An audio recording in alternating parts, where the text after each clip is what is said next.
Welcome back to Rubbin'minds. Now, on this episode, we've looked at the most talked about individuals, and then we also looked at the top 10 events that shaped 2024. And this show won't be complete if we don't look at the challenges, we don't look at the trends, we don't look at the lingo 2024 gave us. So much steeze, so much composure, remaining very demure and very mindful. Joining us for this lively conversation is Osato EDK Edopai, a media personality. Lovely to have you on Rubbin'minds. Lovely to be here, Isabella.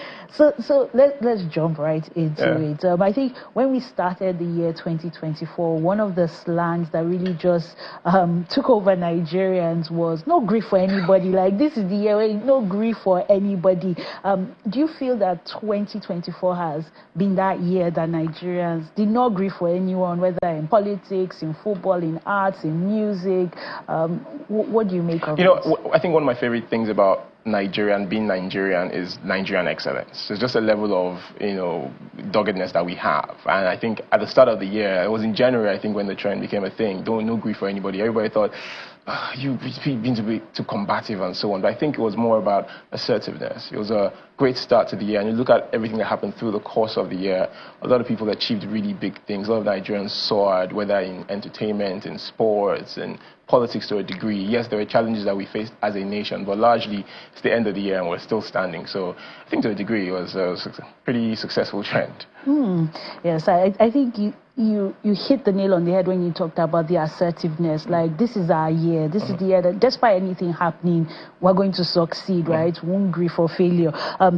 When you look at the challenges that have rocked social media, I mean, the Gwagwa challenge, Gwagwa. I mean, did you do that challenge? Like, it was everywhere, literally. I don't have the best rhythm, so I don't dance like that, especially, in front of a camera. But no, it was fun. It was a good way. I think there were so many positives to the challenge itself. It was bringing back an old song that people had forgotten about. It was highlighting the performer, the artist behind the song. It's in the 90s or so, the plight he was facing. It was drawing attention to helping him out. It also just shows the power of content creators now in an entertainment space, having to set the agenda for discourse amongst us. So it was good. I mean, Brain Jotter started it on TikTok, and just to see everybody using it, even outside of Nigeria, such a big deal. It was a fun, clean challenge, and everybody loves that. Kids could participate, parents got into it, politicians got into it, religious people got into it.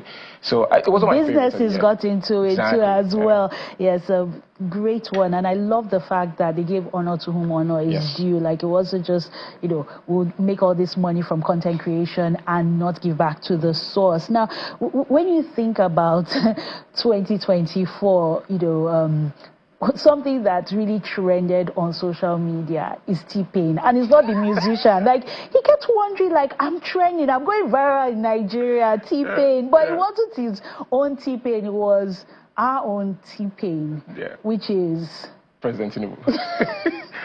That was interesting. I woke up one morning and I saw T-Pain at the top of the trends table on X, and I mean, I work in media, so I immediately had to investigate, like, did the real T-Pain drop a new song? Is he making a comeback? I know he's a gamer now, so what's happening there? And obviously, I think it's just our way of coping in this country. I mean, over time, when we began to use it a bit more often, you got people in the presidency saying, "Oh, we shouldn't call him T-Pain, he's doing his best." But look, it's our way of highlighting the sort of challenges we're facing, and Nigerians like to tackle difficulty with some humor, right? So I think it was a pretty clean, fun way to say, this thing, economy tough. T-Pain is the cause, and so on and so on. So, I was shocked that it became a thing, but if we're being honest, it's a pretty catchy nickname. Yeah, and I think it has come to stay because you still see it, even if it might not be topping the list of X, you still see people refer to, like, this economy is T-Pain. I wish you could do this, but T-Pain, it has characterized the year 2024 for a lot of Nigerians. Now, to something that's a bit more, should I say, composed, with a bit more steeze and composure. Like, how did that just, like, a word that doesn't even give that just came into our lingo, and everybody's like, I'm maintaining steeze, I'm maintaining composure. Like, how far? I mean, it's interesting to note that the word steeze isn't particularly new, right? So it's a combination of, I believe, style and ease. So it's something that people have used, I think in the 90s even, just to say, if you are stylish and you're not too fussy with it, you have steeze. And, it rhymes a bit of composure, just putting yourself together, And I think that's what we do well as Nigerians. If we see a Nigerian, we're confident, pretty stylish people, pretty well turned out every time. Every chance we get will turn out really well. So those two combinations, I really loved it. And as a person myself, it's a thing I strive to always do, have steez and be composed. So I think it just really encapsulated what we are as a country and as Nigerians. I really liked it. I like that one particularly. You like that one? Yeah. But were you very mindful this year? Were you very demure? Were you? It was harder to be mindful and demure when my car had some overheating problems on Lekki Ekpe. But otherwise, I think I maintained my mindfulness, and I was pretty demure through most of the year. So some people see it as demure, like it's no longer demure. You know, yeah. I feel for parents whose children are like demures, yeah. and yet like everybody's like, why is my name all over social media? Like, why? No, it's demure, yeah. not demure. Yeah. It must have been a very tough time for them at school, I'm sure. But you know, looking at how the trend started as well, from I think it was an American TikToker who pulled that up, and seeing it pick up and seeing her life change as a result. I think she got some money off of it as well. And just see two simple words. Just, first of all, it's not a very popular word that people use in everyday lingo. So I say, you know, good stuff that people are expanding their vocabulary as well. I like that very much.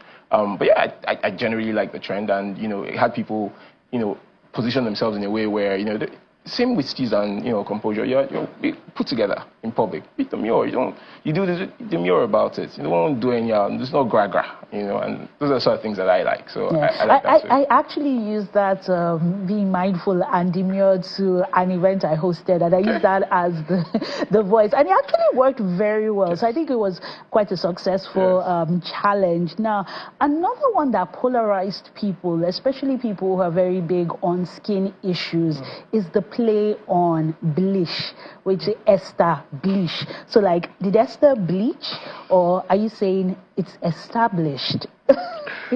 Well, so some people were like, look, I'm not going to jump on that because you're telling people to go bleach, but it's actually a play on established. I think they're taking themselves a bit too seriously, for being honest. It's just a fun. It's just basically saying, and I'm very mindful of the pun. Yeah, I'm very mindful of the pun of what I'm going to say next.